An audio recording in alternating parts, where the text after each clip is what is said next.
Hello guys, welcome back to the channel. In today's video, I'm going to show you how you can make threshold effect on Canva.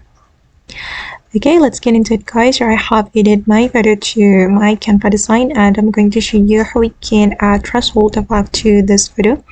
First of all, we can click on our photo like this and then we're going to go to the edit menu.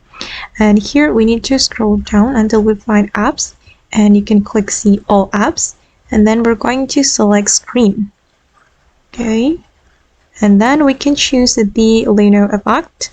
You can apply this effect to your photo and then you can customize the Lino cut scale.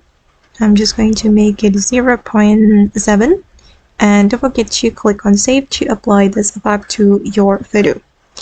Okay, and this is the final result guys.